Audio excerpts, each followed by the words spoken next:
bago datinga mulimi lwoyinza okutegeera naawe teekawo line gwe badalizako ogenda kukitegeera oli bwakulaga nti tataddeewo line tonyiiga manya nti Katonda akubuusizza so ganja fadige manya mu studio sirinzeka ndine timu nene nnyo Davcom promoter mulabako Julie Potential mulabako weekend palapase tuba to breakinga amawulire g'aba celebrities when it comes to entertainment tujja netukutemera temere gulire gwatuliriza ku nsunsuzi nofune ekyo kyetokedde funa Davcom mbuusa ku bantu omanyi waliwo akansanyudano ku TikTok Robert yali kuna ali mukuwanda mulina ata wanda gwaki Robert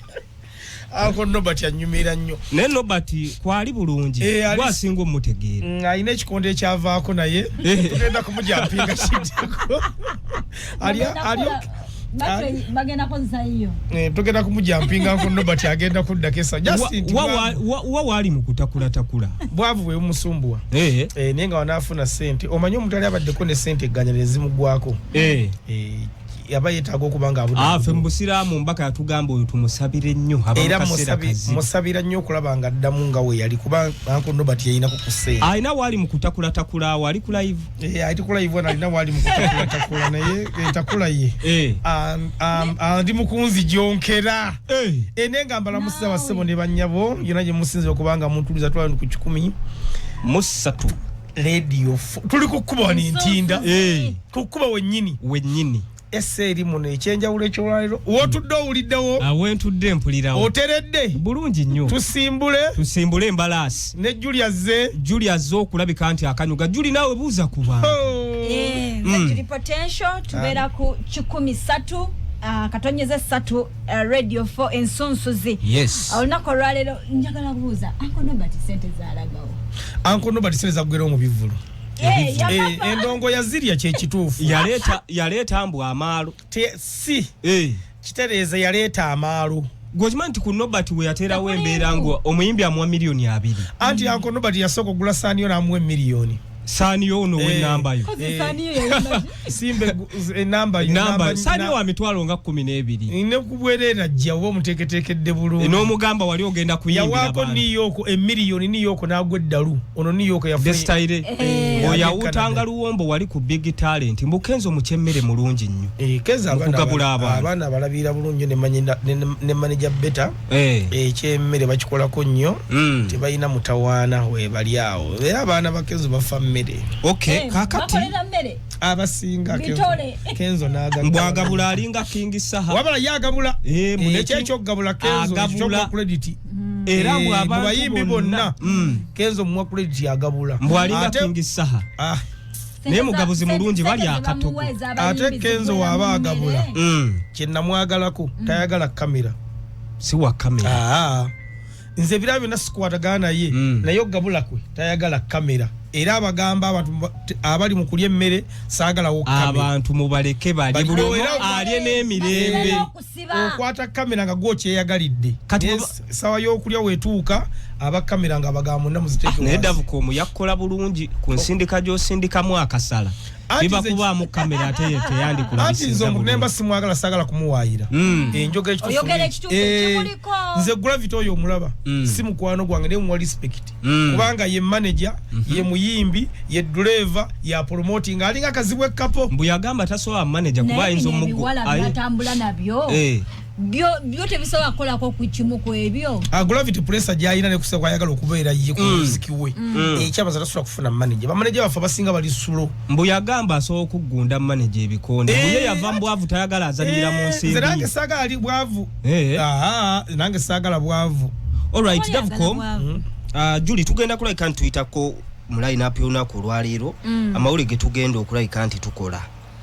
Pastor Bujingo tetuyinza kulika nti tumubuusa maaso yalese eki ate weekend yonna ebigambo bibadde bitambula kabaga nti Pastor Bujingo ono yandibanga yaddinganye ne mukyala we Teddy Naluswa mama nyabo okitegedde bulungi nnyo Pastor Bujingo ejjo yavuddeyo n'ayogera ebigambo bingi nnyo nga bikaawo okukira omususa abadde n'omubiriza baize nalabyeko ne gundi Dr. Kwefu yakoze kuba interview ne Pastor yekongabiriza ne mukyala Bujingo olina alaga n'empeta Butolevu naye pastor yagambye mbuye tasesemanalya tugenda bawe bigambo byenga abyeyogerera tumuganti tuwanda abantu ebigambo tasesemanalya then tugenda kona kokone ku dadandrono abonyebonye n'omukwano naye finally weekend ewedde unakulwalirwa Sunday twamulaba Sima mbebe kuwa yagani okubuliza manager. Aho wenyini ogenda tusigira ekifaananyi. Ntya. Omukolo bwago akokokonyeko ogira okakuuma. Kati wali ogenda kulambulula. Then tugenda kwogerako ko ne Green Daddy. Green Daddy yafiira omwana we. Boyfriend wange. Boyfriend wange. Yali adedezi zako. Yani. Muyimbi. Green Daddy yani. So yavaayo abantu ne boogera ebigambo bingi nnyo abadde protecting against oluvannyuma lw'okufiirwa bambi omwana we mulago wali olw'obujjanjabe butali bulungi. Then tugenda kwogerako ko ne ku King Saha. King Saha ono ali mu lutalo ne munyagwa. Ne Lukwago yavuddeyo n'aganze ndi team King Saha. Era mwagala nnyo. Kakati Lukwago gobaaka kuba akalulu. Yafuuse bano kibaga abana kibatembeeta kanchi olembo feria w'ebyobufuzi. Yani badde timu ki. Tugenda kuyitawo. Naye ekyo kiba kyamu ku muntu afugidde Kampala emyaka 2. Tukola kasebambi abadde na kirala. Yasooka Lukwago mwasoba. Obadde na kyakutaano. Abadde n'atutwala. Abadde atwagala bambi. Nnyo banna Kampala mwebale nnyo. Then n'ekirala Azawi yavuddeyo ne kavyo once. Mabega ka badde bamukuba olwogolo nti ono Azawi musajja ono Azawi ebintu tayina. Yavuddeyo ne kavyo once n'atwaga ebberenga. N'atwaga eno akabuto butonga kyekyo kalinga kampuuta. Kasava bulungi nnyo. Okitegedde bulungi. So awo natugenda yitawo Nobert ogambye abadde akutakula. Nakati una akyalika akyaleeta mbu ali ku nsonga z'aba promoter tembeeta nkono bati sikuinaako mutawana tembeeta nsonga zo paka wona gusiza ekintu kyo era ofune ssente sikuinaako mutawana ozeete mu ndongo nazezirye endongere zisaanyeyo ate nkono bati abayina ssente muyinako mutawana lwakuba kyegamba tebawalana muntu alina ssente awo abakyaliwo bawalana munaku n'omunaku tomumula nakati ate ogenda kumuggyako ki kakitegeeza tewabeewo mpalana wamunsi tutambulira mu banaku n'abayina anko no batinoonya abantu abayina ssente za promote okwatagane nabo otherwise naye nze kyenewuunya ku ba promoters bwe batuuka okufuna ssente ezo nga barobinga basagula baina engeri gye bafunamu ababodaboda ne babaleeta bonna nga babatadde mu kifaananyi nti nabo ba promoters ne bawandiika listing mpanvu nzibu akantu ako kali katya Davcom promoter kati go okirowooza naye nga si wekiba kali mbuwe n'abategeka kaliyoki nabo baba promoter okitegedde bakati Davcom waliwo omuntu asiba ekikaali kye ekya Namukaaka n'aleeta baddiikuula be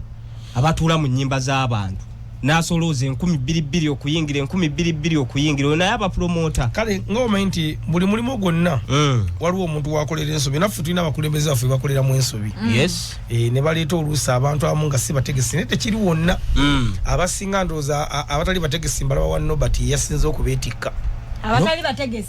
anti ayina abantu 10 naye abategesi ndaba ayinayo nga 3 oba 2 ayinayo point gy'abadde drive kati yaleese n'abawola ssente yaleese ate n'abeetikka emigugu kakati naye ate nankono bali atoyinza kumunenya kubanga mulumu guno bambi mupya akyali new camp tabitegere oba bino nabyo bimufera nti fa abategeke tabamanyi musajja wattu kumabite machindi tabimanyi bambi kati ye bamugandize ndi mutegesi namugamba wandiika ano kuba ne tabamanyi omulimu gwa omuntu waguyingira tafuna muka orientation n'amanya kye kigenda emirimu gye Kampala gino egisinga ogiraba mwayi Museveni kyasooka okukola gw'oluwadde Box Radio n'ogiteeka mu nnyumba yo kasa UCC kuwa olukusa radio yo n'oteeka wali tabagateeka ku kizimbe gundi nedda gwe wooyagala kasa UCC gamba nti oyina ebisaanyizo byonna gw'oluwadde mbagiteeka mu luumu yo kakati Uganda weekyo weeri okuyimba okuteeka ebivulu okuvuga boda tebiriko interview teyinawo okuba interview gwokera manya notunda protein ojja n'ogula pikipiki okutunda eddagala egganda kubanga Julia litundako wajjuzaawo application buli asanga Julia abo tebamala Julia tamala funa baluwa mama fina kati mama fina obe wakula nama yani abatwala tebayina mama fina abatwala olwaleero ne sekonna manatwala kakati ebyo Uganda webito webiri Vice President sawa yalera aberako President nabanga afulume gwanga aina lekera Prime Minister Uganda bwecho bweri temutwogeza bintu nga tuli ku radio ya minister tiyakuli avubuka atenga mukulu mujja kutugobya wano Uganda ogiraba gwe tambulenga bweri tambulenga watu jireke gendenga weri abadde akule abantu baso okwesima omugulu 10 abadde 11 n'awangula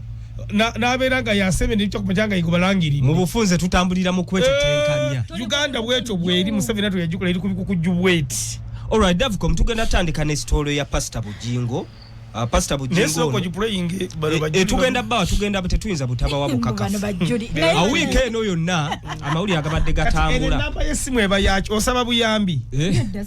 yachi yange bakubireko mulanzi halanga ki Juli gado mugambe waddaga nakyawunya kwa futu soja gwogamba nti olwana nkyuka kyokata obakola video sawe namba yesimu yachi yetaaga obuvujjirizi okutambuza emirimu gya struggle kati ne Juli yetaaga abantu bajje akole emirimu gye waliwo omwana yakuteba futu soja n'abatwala ewajjeno bagobye bali bwenjala ebaluma ati jeno bamufuze nnyo kani yewulya yabikowa derwa mukaaga baliyo ku Lwakusatu bafutu soja nga bagamba struggle bagivudde bayiza we kumpita abantu mwenna abegattira mu DCCU tuyina meeting ku Sunday olunaku olw'enkya mujje ku Jovia City Emachindi waliyo ki tugenda kubanga tukola okutereza emirimu gya government ebintu bibadde nga gyekola ebya UCC okubirambika mu mateeka bakole ebintu ebituufu nga Juli kikyanaga nti bapromota walimu abayaaye kati ne UCC yakuŋŋaanya abayaaye ne bebondeka muri batwala sente nga tebakola kati agenda kola kase mwagala kukuŋŋunta kutema mpenda kulaba nti sente ezo eza DCCU ziri bw'abantu abatuufu abakola emirimu abatakola tali bagende DCCU bagikuba mudde ebituli abaana mujjayo sente ne mutabawa sente ekyo kya bulijjo fana tuteekeddwa kufuna Juli kyobomanya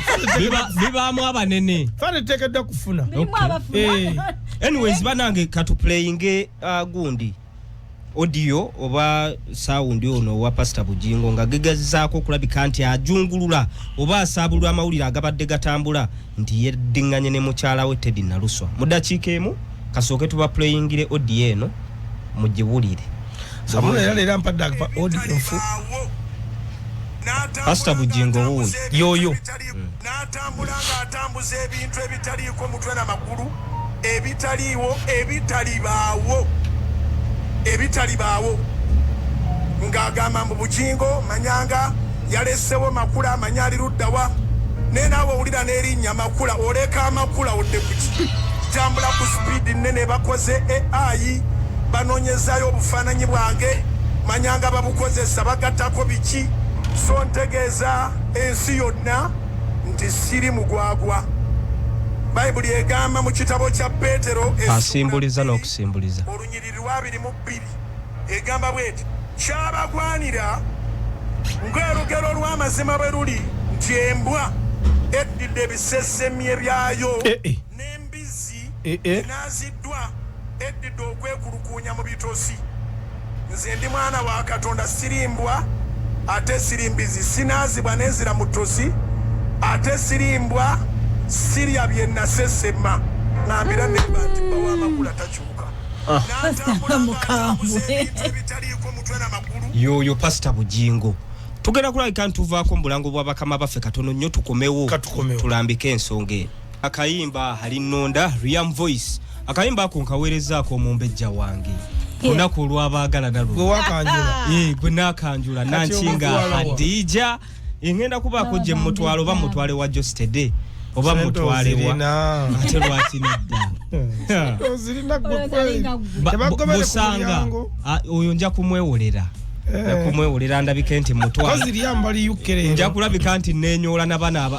bugundi obwo abawolawula waliwo abawolawula nja kwenyola nabo bamanerenda naye nga mututte tewasigazawo ku nkalu enkalu twazikozesa zaggwawo tunaaba mu ebyo oyimiridde otya nga bwendi twasembayo ono ng'agenda nti radio fo batuwaddeawo okusula n'abaagalwa abaffe yali wooteri ki eyo tujja kugenda katumale okuva ku mpewo nandigenzeyo Davcom tugenda kulabika ntutandika ne Pastor Bujingo twagala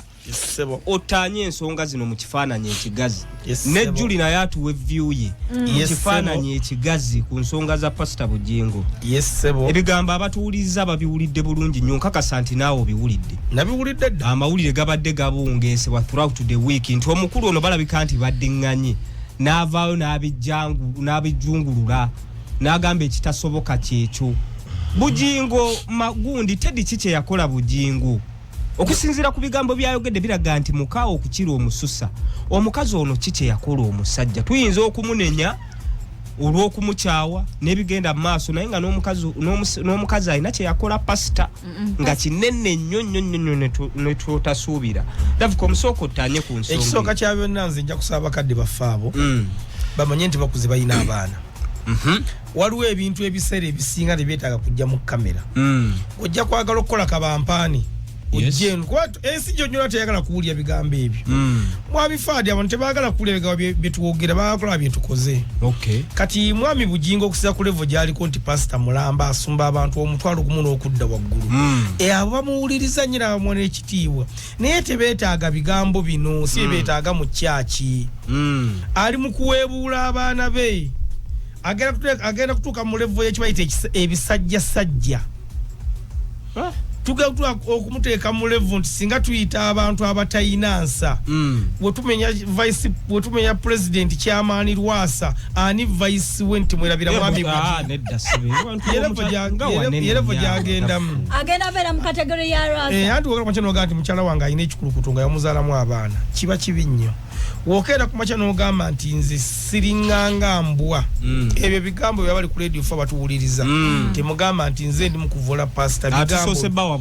nti siringanga mbwa nti wendi ansesema ayagala kutugamba nti n'abaana bano agenda yabeegaana kuleero ne mukyala yamuzaalamu abaana toyina wokakasa nsinze ndoza ate Pastor Bujingo musajja mukulu ekimala okubanga tadda mu bakazi ayinza okubanga alina kiyakula kyotayagala kwogera eri nsi naye tejja kukutegeera so singa osirika omukyalo n'omuleka gw'okitegere togenda kuddayo tewali akukase toddayo naye byoli mu kwogera bino abaana bo babiraba abazzukulu babiraba tujja kutuuka ekiseera okwebuuza endiga ezibeera mu kyaki zino tuzikebere bwongo nazo bakadde bafuna baba bagatubogereko wetwabuula ekituufu abaga kusibira mu kkooti anengedde mukamwa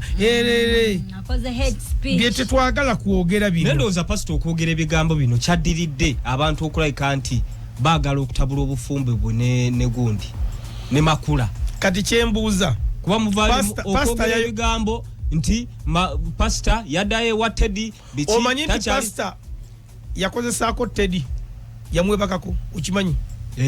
namuzalamu n'abaana abaana bwe bujulizo kati ayagala kutugamba ki nti tannaddayo kikyagenda okunona kyataafuna luli agamba mumuveeko mu mwesonyiwe tewali amuliko yeeri onu muli mu kutambuza ebigambo mbugundi yasuze kyenjagala manye Pastor Bujingo levo gyaliko makula ayinza okuba yasuze si musanyufu olw'ebigambo Pastor Bujingo atandika okuwuliriza ebigambo bya levo gyalimu tawuliriza bigambo by'abantu batali ku levo yemu nabo nze ganja omuntu gwensinga simuwuliriza nnyo bigambo bye mpuliriza bansinga Pastor Bujingo wabeera mu kyaki endiga zaagala kumuwuliriza nga yogera ebigambo bya kale ekizibu ekibaddewo abadde abuulira enjiri ebbango nanga agibuulira ku mwami Kyagulanyi kati ebyobufuzi yabivuddemu ndowooza agenda kudda ku mukazi we wammala akwate abaana naye obulwokera ku makya ganja n'oyambula omukazi engoye ne mutayingira kirabo ne muyingira obuliri ne musharinga entuuyo zammwe mwembiriri omulundi ogutali gumu oba ebiri ne muyingira mu mwaka ne mukwata ogwokusatu aba afuuse muntu munno nga muntu amanye ekyama ekiri ku munne mukusharinga entuuyo ne muvaamu n'alizaati ne muvaamu n'abaana muba muteekeddwa okubanga mulina bye musirikira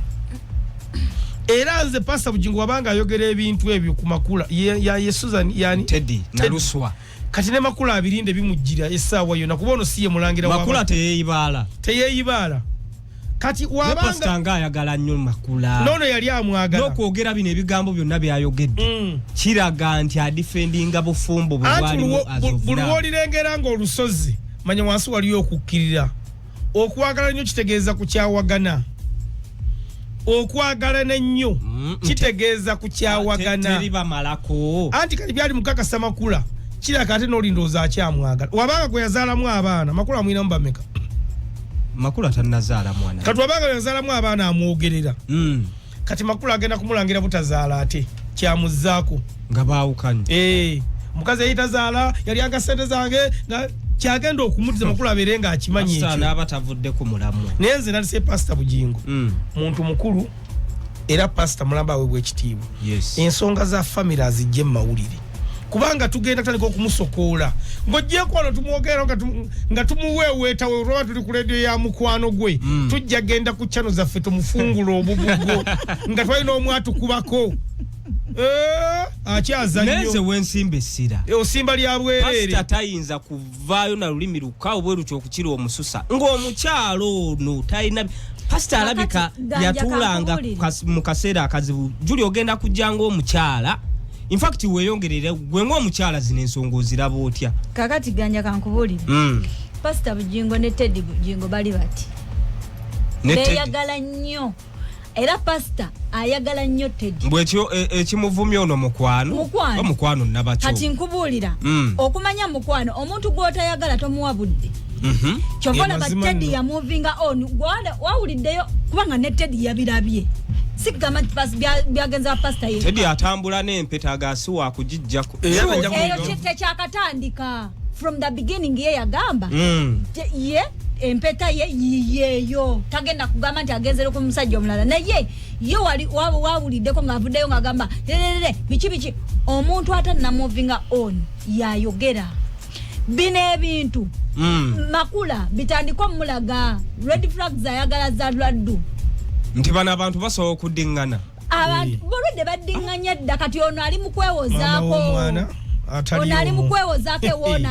ayagala okusiga ekifaananyi ewa Makula alage nti bannange ze beboogera naye nga baddinganya dda aba tusiyajo olwokuba kati aba atandise kusambisa abiri Pastor Bujingo ebyo birabe ebyo byakolera ddala yagamba mu Bayibuli mwennyini ng'abuulira enjiri naga Pastor yatakizwa kukwasa mukazi asukka n'omu otekero bwana omukazi yayina babiri yabimenyewo dda era nagamba buno obuweta bumayuma tewali kyekicho tayina mutawana Pastor tayina buzibu Pastor naye ng'atambulira ku nsonga z'abajjajjaffe ajja kusambisa abiri Pastor tayina mutawana naye nze musaba ensonga z'amaka azijje mu mawulire musaba busabi nyinza okuba nga siziri mutuufu kumugamba naye azijje mu mawulire kubanga tujja kumutemaatema Pastor batulunde ku lwokubiri wa Megaton tujja kumutemaatema ensonga azijje mu mawulire tewali nsonga lwaki mu mutemaatema ddabu anti ensonga muntu mukulu Pastor mune ekintu ekiyitibwa Pastor ng'otuuza abantu emitwalo ebiri alabika yerabira ekitiibwa kimwangu baatuuza balabika bakkiririza byayogera kuba singa bakendeera dda ebyo nabo balina abakyalo oba oli awo aba bayisa obubi ne bamuvinga kyogera buli akuyisa obubi otegera kumuyisa bubi omanya abantu ebintu batukoze nga tukyababuuza ffe tulina byetwaleeta ekampala nga twabajjamu byalongesayo baazimanga ffe twasiranira mizigo naye tunyumye nabo tulina twatala mu studio tubakolera ennyimba tubakolera n'ezividiyo nga saayo bali bulungi alina abasobola okulala n'ofuna miliyoni 10 naye nga tasobola atwala balala ekiwa ekitu ekyatondebwa kali Pastor Bujingo omukyala amuleke ekisooka kyabena asaasira abaana bano abaana kuba abaana bakulu bayivu bino bintu biraba Pastor omukwano gwalina mungi obaddeyo obadde abakoma weeno omukwano bwe guba bweguti Pastor ayika ya moving on ya moving tekina mutawana era bino ebigambo bye mwogera bimunyiriza ddala mwagala kutabula makano bimunyiza wanani agenda okusaba omulimu ewuwe okuverifik Gaza ne Avapeace kayimba kalungi nnyo kakwatira ddala bulungi nnyo wansi ne waggulu so tumaliriza Pastor Bujingo tugenda kulabika nti twogera ku lutalo olwabalukawo wakati wa Mubaraka Serunga Mugati gwa Bata then ne King Saha olusania ne King Saha olutalo no lwatandika mpola nga Munyagwa avaayo n'agamba nti taagala nnyo kudiscussinga ku baana ba Pittu abatanaaba so King Sir n'avaayo nga mukaawo ku kiro omususa n'aliplayinga era yatwaliramu ne kasuku n'agamba abakyaza ebisajja nga binvuma nammwe ne musinika obunnyo nammwe nja kulabika nti mbazingiramu n'agamba abakulu abo bubasibira mu kutiya emu bazitowa kiro 7 nenga barina kasuku ne munyagwa lugwerawa gundi yavuddeyo Lukwago n'agamba nti ye ne King Sir bali bati era si wa kumuvaako Davcom otawuluno olwogera kochi ani alufunamu yani afiirwa mu King Sir yasinga okulufunamu yaddinga ne wakubadde mwayi munyaga ne yaganyuko wekitiibwa wogamba nti yakugana abantu ba pittu dai noonya abakirasi yosome nabo bobo yogerako naye lwakuba nti kati bano bombiri bayize balufunamu King Sir alufunamu ne munyagwa alufunamu kuba bonna bafuna tokability abantu basigala babongera kubanga King Sir luli abadde afuna amasanyalaze nge ebyobufuzi weebiri tebiriiwo naye ebyobufuzi byavudde nze ndabanga ebikyali anti luli byadde byamaanyi nnyo bibadde bisava bibadde bisava kati tebiriiwo munyagwa naye abantu be yafunye ne ku kyalo kye kwakulembera tebamulonze endowooza King Sir yakitaddeko nnyo essira naye omuntu ne weesimbawo ku bulwogamba abantu mbunze nyine ekitiibwa nga tegwe tokyewadde awo oba oli okumanya ekitiibwa mwamigganyo kisa gyotobwanga kitiibwa gwogendanga ku mukolo oba ku lumbe kunotuka ku mukolo woti ku mbaga ng'abantu bayingira gwe n'oyimirira wabbali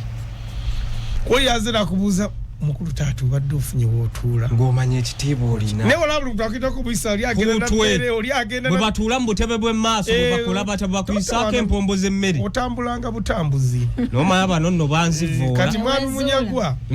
ye mwennyini kyayogera te si kyali kituufu asobola okubanga muyivu